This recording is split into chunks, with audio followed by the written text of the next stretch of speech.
Hi, Dr. Alina Kolchitsky, Boutique Bodyworks, physical therapy, lifestyle medicine practitioner, nutrition, fitness, and more. I'm going to show you how to make a really simple and delicious salad dressing from scratch so that you have no additives, no stabilizers, emulsifiers, these things that don't help our health, in fact can cause or contribute to disease. So we need some things on hand. First, start with our extra virgin olive oil. Make sure you choose one, as I say in all my videos, that is cold pressed and on site ideally to where they are grown, because when you start dealing with being other hands involved, you get more possibilities for adulteration. And there are a lot of fake oils out there, blended oils that don't even necessarily have olive oil in it, and they get away with it.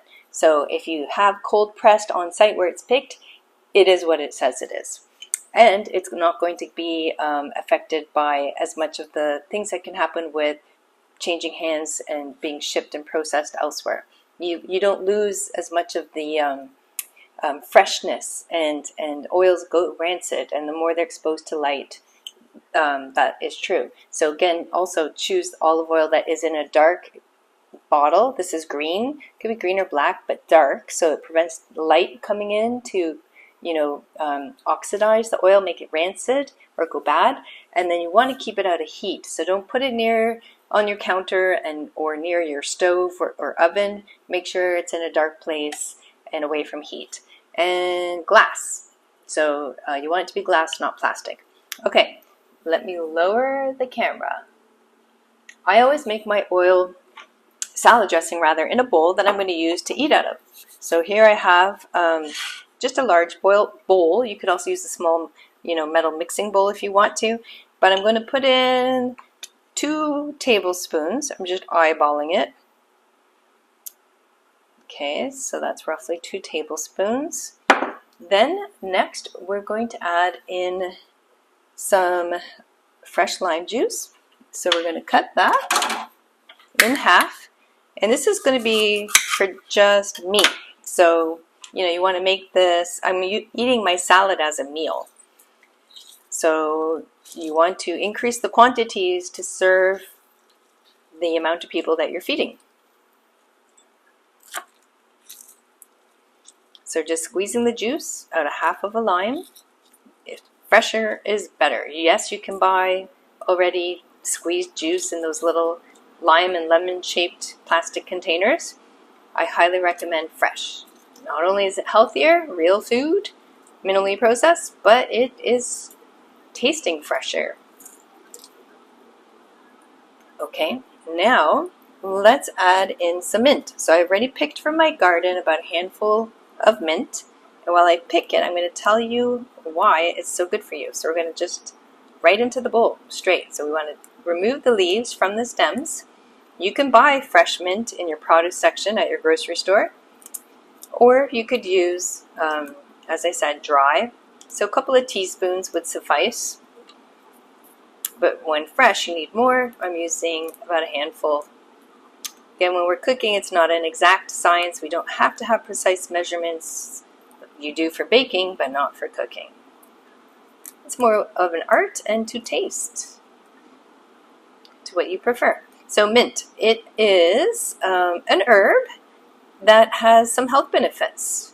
And so the chemical ingredient in mint is menthol. And you can have different varieties, right? There's peppermint, spearmint,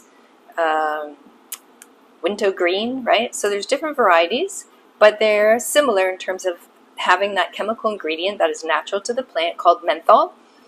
And menthol is thought to help with IBS. So anybody suffering from irritable bowel syndrome, right? So that's inflammation of the gut, and it can be caused by many different things, including food sensitivities or allergies, or just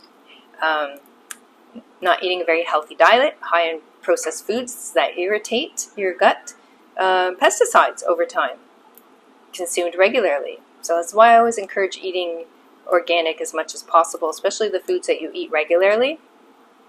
And I do have an episode in my podcast episodes for my subscribers all about that, all about pesticides, which things to really be careful of, and so on. And the science behind all that It is not BS. It's something important to think about. So yes, menthol can help with IBS, reduce the inflammation in your gut. It can therefore also help people with indigestion and basically feeling like they have an irritated stomach. So it can help relax the digestive tract, literally. Okay, so I've put in the mint. We're going to stir this up a bit so that we can let it marinate while we prepare the rest of the dressing. And I'm just using a fork, nothing fancy. Okay, so I'm just getting all of that to get covered by the liquid and let it sit. You know, you could also have minced this, you know, with a knife on your chopping board so that you get more flavors released. Next I'm going to add garlic, but I tend to do things a more quick and easy, lazy way. So mint can have other benefits, not entirely proven. So inhaling essential oils of mint or peppermint is thought to help perhaps with memory and alertness. There's insufficient studies, but also topically it can help with skin, particularly with women who are breastfeeding and are having chafed nipples and so on. It can help with the skin to feel better. So that's interesting. So I'm mincing up my garlic. It was just a small clove. If you have a larger clove, so then maybe use just half, or even, you know, if you don't like too much garlic, if it's too strong for you, then maybe less. I like garlic. Yes, it can make you smell bad, but guess what? It is high in sulfur, which really is beneficial for lots of reasons. Every cellular reaction in your body requires sulfur because of methylation needing sulfur. And methylation is a part of the process of every cellular function. We're going to toss that in. And sulfur is, research shows, reducing the impact of allergies to mold. So it can help our bodies deal with and combat mold. Garlic and onion and the whole allium family have that ability or benefit. Okay, so again, I'm just stirring that into the liquid so that the flavors can just marinate. And next we're going to put some hot pepper. This is, I've grown it, a serrano pepper, but it hasn't ripened to red. You could wait till it's red. I'm going to go ahead and do this just green. I'm going to use the whole thing. So if you are sensitive to spiciness, skip it. Or if you just like a little bit, just use as much as you like. Jalapeno pepper works really well too. Those small green ones, right? Which you can get at your grocery store in the produce section. You could use dried chili pepper seeds as well. So again, just sprinkle to taste to how much you would like. Now, the smaller you mince this, the better you will disperse the flavor and therefore be less hot in some areas, some bites of your food, and more evenly distributed. So I do my best to mince a little more patiently than I normally do for more flavor and heat distribution evenly through my salad. Hot peppers have that capsaicin chemical, which helps our immune function, helps to fight bacteria and viruses, yeast and fungi, mold as well. I'm going to add a little bit of red onion, just a tiny bit, raw. We already talked about the benefits of onion, same as garlic, the sulfur. Let's mince this also nice and small, if possible. And we're almost done. So it's a good idea to make your salad dressing first, and then you can add your ingredients into the bowl after that. This dressing is excellent on a salad I like to make in the summer with red grapefruit. Just dark leafy greens, red grapefruit, and this dressing. And then top it up with a cup of pinto beans or black beans or chickpeas, whatever you like, which will give you your 30 to 40 grams of protein depending which beans you choose. So yeah, there you go. All you need is a cup of beans and you got more protein than you would need in a meal. But you could also add some queso fresco sprinkled on top, or some feta. French feta is milder, so it's a good choice for salads than the Greek feta. Okay, so let's add just a little bit of pepper and salt. I know how much I like to use. Because I make everything from scratch, I don't worry about adding salt on the table. Although if you have high blood pressure, then maybe you should be skipping it altogether completely. But again, I don't have any issues. So a sprinkle here and there on my plate is fine. Especially since I'm not getting it added, which is added in huge quantities in boxed foods, pre-prepared foods, or restaurant foods. Ever wonder why you're so thirsty when you come home from dinner?